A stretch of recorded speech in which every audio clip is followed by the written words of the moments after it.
Om Swastiastu. Perkenalkan kami dari SKDP 2 dan pada hari ini kami akan mempresentasikan studi project kami dengan mengambil tema di fisiologi dan judul kami yaitu peranan scuba self-contained underwater breathing apparatus dalam penyelaman laut dalam. Sebelumnya izinkan kami untuk memperkenalkan diri kami dan juga NIM kami. Baik, dapat dilihat pada slide, ada nama dan juga NIM dari anggota-anggota SKDP 2. Baik, selanjutnya akan dimulai presentasinya dari bab 1 pendahuluan yaitu latar belakang dari rekan saya yaitu Prana. Waktu dan tempat dipersilakan. Sebelumnya, perkenalkan nama saya Iputu Pranadia Vidya Saudara dengan 3 digit terakhir 059. Adapun hal yang latar belakang terangkat di topik ini, hal yang ditemukan adalah adanya ketergantungan manusia pada aktivitas fisiologis tubuhnya. Aktivitas fisiologis berarti aktivitas suatu jaringan atau organ dalam menjalankan fungsinya, guna menjaga tubuh agar tetap dalam kondisi normal. Dalam pelaksanaannya, aktivitas fisiologis akan selalu berusaha menyesuaikan dalam kondisi lingkungan serta seberapa berat aktivitas yang dilakukan oleh tubuh, tak terkecuali ketika kita melakukan aktivitas penyelaman. Nah, pada saat kita menyelam, sistem pernapasanlah yang bekerja paling berat. Sistem pernapasan akan beradaptasi sedemikian rupa dengan lingkungan perairan. Bahkan, perubahan fisiologis bisa terjadi pada tubuh apabila kita menyelam tanpa bantuan alat. Kondisi ini bisa terjadi karena adanya peningkatan tekanan yang sangat hebat di bawah permukaan air, sehingga ketika penyelam menghirup udara, ia akan terpapar oleh gas-gas seperti nitrogen, oksigen, dan karbon dioksida, di mana tiap-tiap gas ini mampu mengakibatkan efek fisiologis yang serius pada tekanan tinggi. Nah, guna mengatasi masalah tersebut, manusia berusaha menciptakan beragam alat selam. Salah satunya adalah scuba. Scuba diyakini bekerja paling efektif dan layak digunakan untuk berbagai aktivitas penyelaman. Scuba terdiri atas beberapa alat yang dirangkai dan berfungsi dalam satu mekanisme kerja. Guna mengetahui lebih lanjut, kami tertarik untuk membahas terkait peranan scuba dan penggunaannya dalam aktivitas penyelaman laut dalam.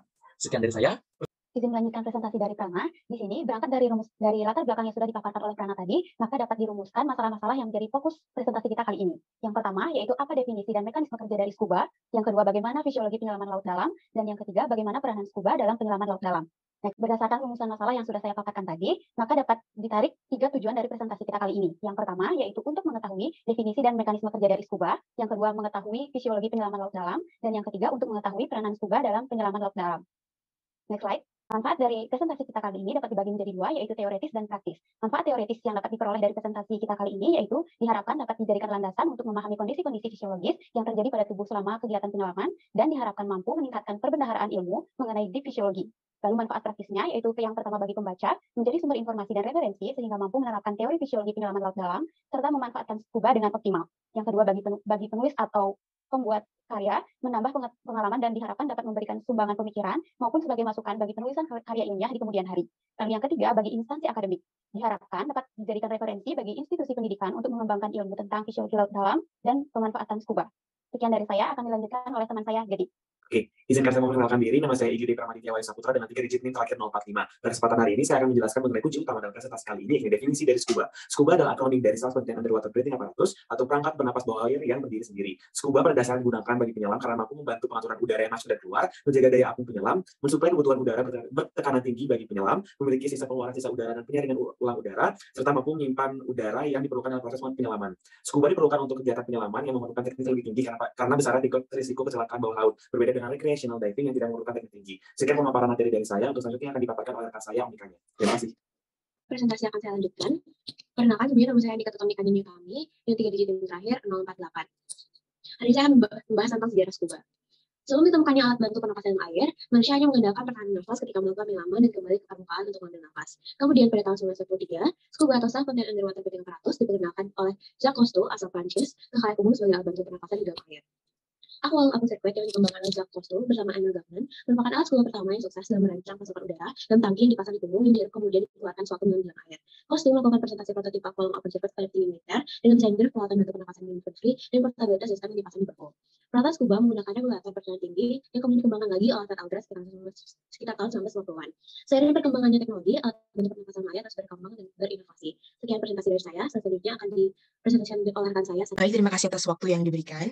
Saya di sini akan menjelaskan bagaimana mekanisme kerja daripada scuba atau self-contained underwater breathing apparatus, di mana scuba ini pada mayoritasnya dalam penggunaan, baik itu dalam olahraga selam maupun dalam penyelaman secara komersial itu menggunakan sistem sirkuit terbuka. Nah, sistem sirkuit terbuka ini terdapat beberapa komponen di dalamnya, yaitu dapat kita lihat pada gambar, terdapat tabung udara sebagai penampung udara, atau oksigen bagi penyelam, kemudian ada katup tahap pertama atau yang disebut juga sebagai first stage yang kemudian akan disalurkan melalui pipa, yang kemudian akan berada pada second stage di sana sebelum memasuki masker dan ada masker.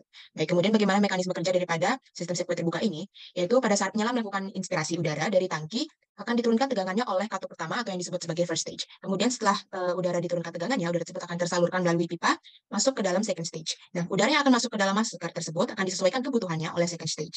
Nah, setelah udara masuk, maka inspirasi akan terjadi. Kemudian, bagaimana dengan ekspirasinya? Mengingat ini adalah sistem sirkuit terbuka, maka ekspirasinya akan dihembuskan secara sepenuhnya ke dalam lingkungan, sehingga udara dari hasil ekspirasi tersebut tidak digunakan ataupun disaring untuk digunakan kembali oleh penyelam. Sekian yang dapat saya sampaikan, selanjutnya akan dilanjutkan oleh teman saya. Saya nama Sesa Kedoman, bisa dipanggil biasa dengan 3 digit NIM terakhir 051. Jadi di sini kita menjelaskan subbab selanjutnya, yaitu fisiologi penyelaman laut dalam. Next. Oke, jadi untuk pembahasan yang pertama yaitu sistem pernapasan, di mana sebelum kita mengenal lebih lanjut lagi tentang penyelaman atau sistem pernapasan di bawah laut, berarti kita mengenal dulu sistem pernapasan yang biasa. Jadi di sini ada beberapa subtopik atau beberapa poin yang akan kita bahas. Jadi poin yang pertama ada gambaran umum respirasi, lalu poin yang kedua ada pembagian kapasitas paru-paru, yang ketiga ada adaptasi fisiologis dari sistem pernapasan penyelam itu sendiri, dan yang terakhir ada faktor yang mempengaruhi besarnya volume oksigen maksimal atau VO2. Oke, jadi untuk yang pertama itu gambaran umum respirasi, di mana definisi dari respirasi itu sendiri adalah proses pengambilan oksigen dan juga pelepasan dari karbon dioksida, serta terdapatnya pembentukan energi atau ATP atau adenosine fosfat di dalam tubuh. Sedangkan pengertian atau definisi dari sistem respirasi itu adalah gabungan dari beberapa organ yang bertanggung jawab untuk mengatur adanya respirasi di dalam tubuh ini sendiri. Lalu manusia normal itu biasanya akan bernafas sekitar 12 sampai 20 kali per menit, dan itu membutuhkan sekitar 300 liter oksigen di dalam sehari.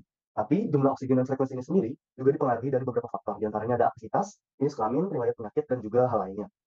Ada beberapa mekanisme pernafasan, dan ada pernafasan dada yang dibantu oleh otot interkostaltis, dan juga ada pernafasan perut yang dibantu oleh otot diafragma. Namun, dari dua mekanisme pernafasan itu, organ yang terlibat itu tetap sama, yaitu ada hidung, faring, trakea, bronkus, bronkiolus, dan juga paru-paru. Jika pembagian kapasitas paru-paru, di mana di sini terdapat gambar grafik dari pernafasan manusia itu sendiri yang biasa diukur menggunakan spirometer. Di sini ada dua pembagian, yaitu ada volume paru-paru dan juga kapasitas paru-paru, di mana volume paru-paru itu sendiri ada volume tidal, ada inspiratory reserve volume, ada expiratory reserve volume, dan juga residual volume. Sedangkan di kapasitas paru-paru, itu ada kapasitas inspirasi, ada kapasitas residu fungsional, kapasitas vital, dan juga kapasitas paru-paru total. Dan pada paru-paru normal, itu biasanya bisa mencapai 5.800 cc, dan itu bisa disebut dengan kapasitas total. Kapasitas total ini sebenarnya adalah gabungan antara kapasitas vital dengan volume residu. Pengertian dari kapasitas dari volume tidal. Dan volume residu sendiri itu adalah volume yang selalu ada di dalam paru-paru yang tidak bisa dikeluarkan. Dan gabungan dari itu semua merupakan kapasitas paru-paru total. Oke. Jadi berbeda halnya antara pernafasan di darat di tempat biasa seperti ini dengan pernafasan di dalam laut di situasi kondisi di bawah laut, di mana saat kita berada di bawah laut tentu kita memerlukan adaptasi fisiologis dari sistem pernafasan ini sendiri, karena jika tidak adanya adaptasi maka ada beberapa risiko yang mungkin terjadi. Risiko-risiko tersebut bisa menyebabkan kecelakaan atau bahkan kematian di dalam air. Penyebab dari kecelakaan itu sendiri seperti bisa tenggelam atau meningkatnya tekanan air dan juga menurunnya temperatur. Sedangkan jika kita tidak bisa beradaptasi fisiologis juga, ada beberapa akibat yang bisa disebabkan seperti ada kelelahan, lemas, hilang kesadaran, dan dampak terburuknya itu bisa menyebabkan kematian di bawah air.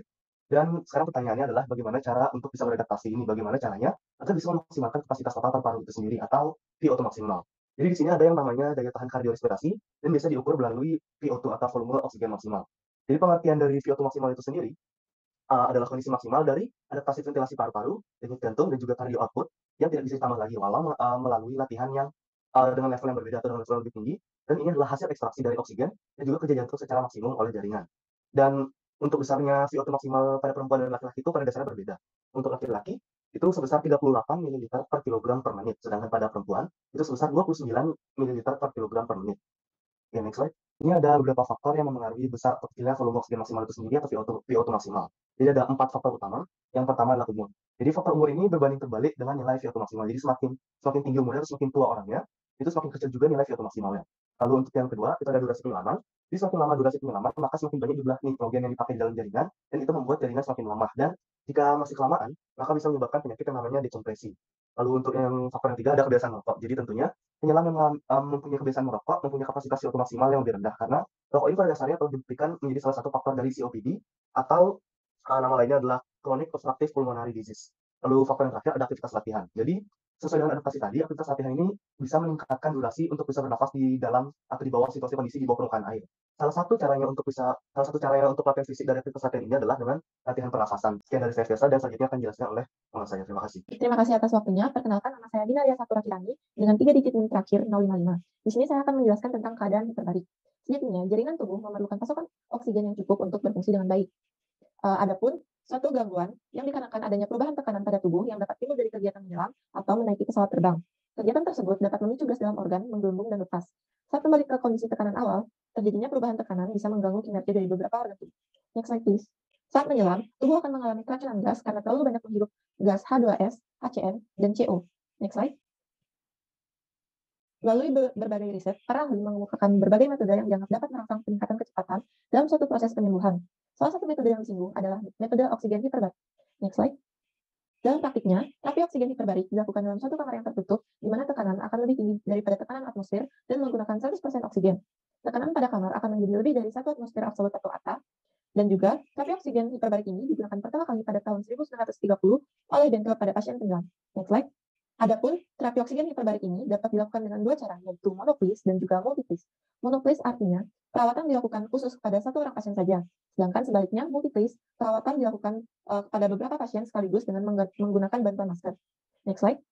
Adapun manfaat dari terapi hiperbarik ini, yaitu yang pertama untuk mempercepat pelepasan gas beracun, yang kedua untuk penyakit penyelaman, dan yang ketiga adalah meningkatkan kadar oksigen dalam tubuh. Next slide. Adapun cara kerja dari terapi oksigen hiperbarik ini adalah dengan menjadi pemicu terhadap peningkatan fibroblas dan angiogenesis. Peningkatan ini akan mengakibatkan neovaskularisasi jaringan luka, sintesis kolagen, dan peningkatan efek fagositik leukosit yang berujung pada peningkatan dan perbaikan aliran darah mikrovaskular. Sekian yang dapat saya sampaikan, selanjutnya akan dilanjutkan oleh rekan saya. Sebelumnya perkenalkan, nama saya Kale Bintang Aristia Putri dengan 3 digit NIM terakhir 056, dan saya akan menjelaskan terkait dengan korelasi kapasitas vital paru-paru dan kedalaman laut. Next slide. Saya akan menjelaskan terkait dengan kapasitas paru-paru terlebih dahulu. Nah, kapasitas paru-paru merupakan peristiwa dalam siklus paru-paru yang menentukan 2 volume atau lebih. Nah, terdapat 4 jenis kapasitas paru-paru. Yang pertama adalah kapasitas inspirasi, yaitu dapat dihitung dengan volume 3 ditambah volume cadangan inspirasi, dan besarnya adalah 3.500 ml. Selanjutnya adalah kapasitas residu, itu dapat dihitung dengan volume cadangan ekspirasi ditambah volume residu, yang besarnya adalah 2.300 ml. Selanjutnya adalah kapasitas vital atau KVP, itu adalah cadangan inspirasi ditambah volume 3 ditambah volume cadangan ekspirasi, yang besarnya adalah 4.600 ml. Dan yang terakhir adalah kapasitas paru total, yang dapat dihitung dengan kapasitas vital ditambah volume residu, yang besarnya adalah 5.800 ml. Next slide. Baik, jadi terdapat beberapa faktor yang dapat mempengaruhi kapasitas vital paru-paru. Yang pertama adalah usia yang berkaitan dengan kekuatan otot paru, mencapai maksimal pada usia 20-40 tahun. Yang kedua adalah tinggi badan yang berkaitan dengan pertumbuhan tulang. Yang ketiga adalah jenis kelamin yang berkaitan dengan kapasitas vital paru-paru. Keempat adalah gaya hidup. Yang kelima adalah berat badan. Dan yang terakhir adalah penyakit. Next slide. Baik, jadi terdapat beberapa istilah yang akan digunakan nantinya untuk menghitung korelasi dari penyelaman dan juga kapasitas vital paru-paru. Yang pertama adalah volume ekspirasi paksa atau VEP. Itu merupakan volume udara yang mampu dihembuskan dalam waktu standar selama melakukan tindakan KVP. Selanjutnya adalah forced vital capacity atau FVC adalah jumlah udara yang dapat dihembuskan secara paksa setelah melakukan inspirasi maksimal. Besar udara yang dapat dikeluarkan secara maksimal setelah inspirasi maksimal dalam 1 detik pertama disebut dengan forced expiration volume atau FEV in 1 second atau FEV1. Hasil dari pengukuran FEV ini akan dijadikan salah satu parameter fungsi paru-paru. Baik, jadi dalam perhitungan dari kapasitas paru-paru ini bisa digunakan alat yang bernama spirometer. Jadi spirometer ini digunakan untuk mengevaluasi kondisi penyakit pernafasan seperti asma, fibrosis pulmonari, dan COPD. Next slide. Baik, terdapat juga beberapa kondisi bila terjadi penurunan kapasitas vital paru-paru. Yang pertama adalah restriksi, itu merupakan gangguan pada paru-paru untuk mengembang. Selanjutnya adalah obstruksi, itu penyempitan pada saluran paru akibat penurunan kinerja sistem sirkulasi udara saat ekspirasi. Selanjutnya adalah restriksi dan obstruksi campuran, itulah mengecilnya volume kapasitas vital dan aliran udara paru merupakan dampak dari rendahnya persentase VEP1 atau KVP. Next slide. Baik, terdapat 2 hukum fisika yang memberikan dampak keadaan kondisi fisiologis. Salah satunya adalah pada kapasitas vital paru-paru. Baik, yang pertama adalah hukum Boyle, di mana hukum Boyle ini menjelaskan bahwa volume gas berbanding terbalik dengan tekanan pada suhu konstan. Persamaan yang berlaku adalah semakin tinggi tekanan, maka volume udara akan semakin berkurang. Yang kedua adalah hukum Henry, dijelaskan bahwa pada suhu tertentu, besar gas yang larut dalam suatu cairan berbanding lurus dengan tekanan parsial gas tersebut. Persamaan yang berlaku adalah semakin tinggi tekanan, maka jumlah gas terlarut juga semakin besar. Next slide. Mekanisme korelasi dari kapasitas vital dengan penyelaman laut dalam. Yang pertama, tubuh penyelam memasuki lingkungan bawah air dengan tekanan yang lebih tinggi dari tekanan udara di atas permukaan laut, dan tekanan tersebut akan semakin tinggi seiring dengan bertambahnya kedalaman laut. Tekanan atmosfer di permukaan laut sebesar 1 atm atau setara dengan 760 mmHg. Angka tersebut akan bertambah secara konstan setiap 10 meter kedalaman air laut sebanyak 1 atm. Kondisi ini akan berdampak pada berkurangnya udara yang masuk ke dalam tubuh penyelam. Selain itu, terjadi juga penurunan FEV, restraksi sedang hingga berat, dan obstruksi jalan nafas setelah diukur dengan spirometer tadi. Hal ini menjadi salah satu penyebab menurunnya elastisitas paru-paru, relapse collapse, atau kembang kempisnya paru-paru, yang akhirnya akan mempengaruhi kapasitas vital paru-paru. Baik, demikian yang dapat saya sampaikan. Selanjutnya akan dijelaskan oleh teman saya. Terima kasih. Kenalkan, nama saya Putu Arapsari dengan 3 digit NIM terakhir 058. Sebelum saya melanjutkan subtopik, ada beberapa poin, bisa di next slide, sebagai pendahuluan kita sebelum kita membahas lebih lanjut mengenai topik ini. Yang pertama, Indonesia kita tahu bahwa merupakan negara maritim dengan keberagaman biota laut sehingga memungkinkan banyak aktivitas yang dapat dilakukan di laut. Salah satunya kita tahu bahwa nelayan yang hidupnya sangat bergantung pada laut. Dan juga salah satu teknik yang digunakan oleh nelayan dalam beraktivitas adalah menyelam. Begitupun ada juga kegiatan rekreasi seperti scuba diving. Poin yang kedua, bagi seorang penyelam, faktor yang mempengaruhi ketahanan tubuh berada dalam air adalah alat bantu pernapasan. Itu merupakan salah satu faktornya. Yang ketiga, kondisi ekstrim dalam aktivitas penyelaman laut dalam dapat mengakibatkan berbagai gangguan kesehatan. Baik, dapat di next slide. Nah, selanjutnya adalah faktor risiko dalam penyelaman laut dalam. Yang pertama, ada suhu air laut yang lebih rendah, kemudian tekanan air yang lebih besar terhadap tubuh kita atau tubuh penyelam, kemudian terbatasnya udara pernapasan, lalu keamanan dan ketepatan prosedur alat bantu penyelaman, serta yang terakhir ancaman dalam lingkungan laut, dalam misalnya cuaca ataupun serangan binatang buas. Baik, dapat di next slide. Ini merupakan risiko penyakit. Yang pertama itu ada penyakit dekompresi. Dekompresi ini dapat ditandai dengan adanya pelepasan dan terjadi peningkatan gelembung gas dari fase larut dalam darah atau jaringan dikarenakan adanya penurunan tekanan. Nah, sebanyak 65 kasus dari penyakit dekompresi pada penyelam rekreasi disebabkan oleh penyelaman yang berulang, misalkan dalam 1 minggu melakukan banyak penyelaman laut dalam, serta faktor dari durasi penyelaman yang turut mempengaruhi.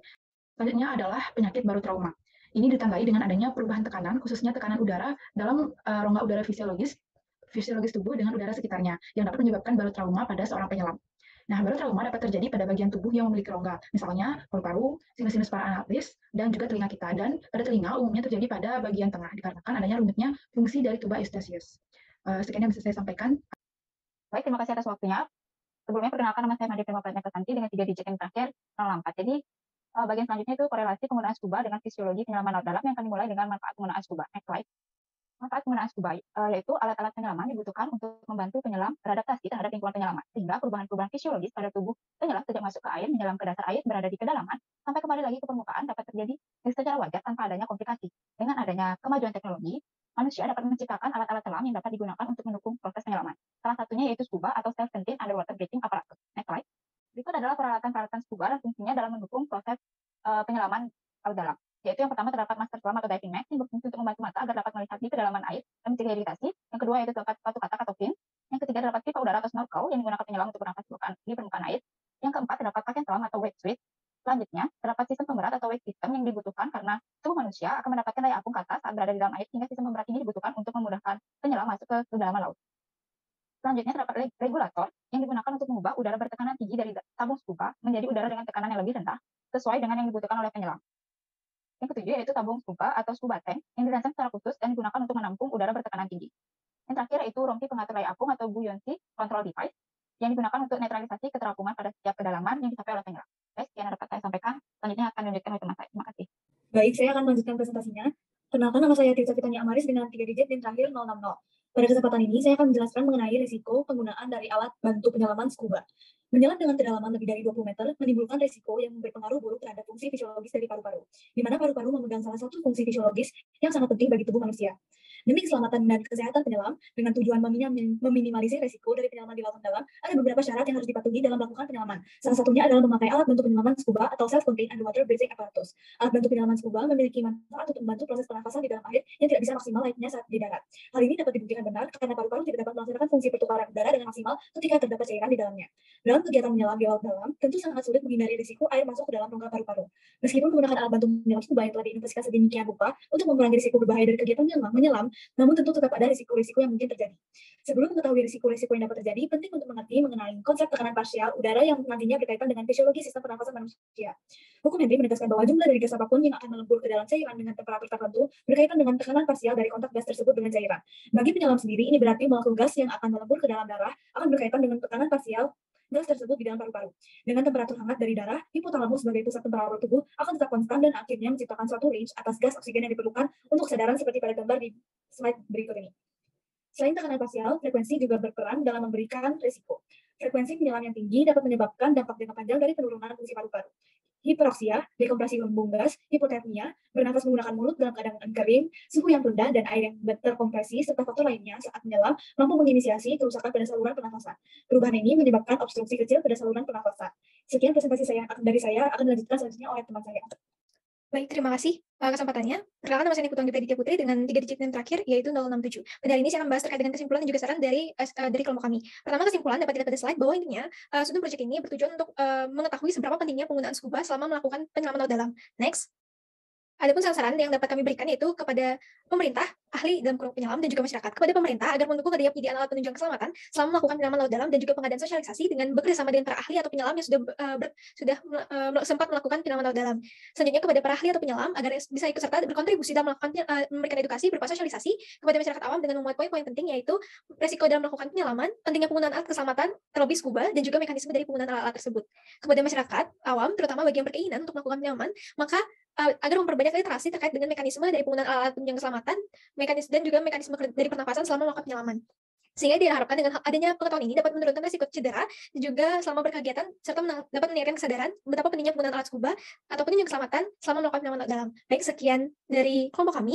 Akhir kata kami ucapkan terima kasih sudah menyaksikan dan juga mohon maaf apabila terdapat ada kesalahan selama melakukan presentasi. Kami tutup dengan Prama Santi. Om Shanti Shanti Shanti Om.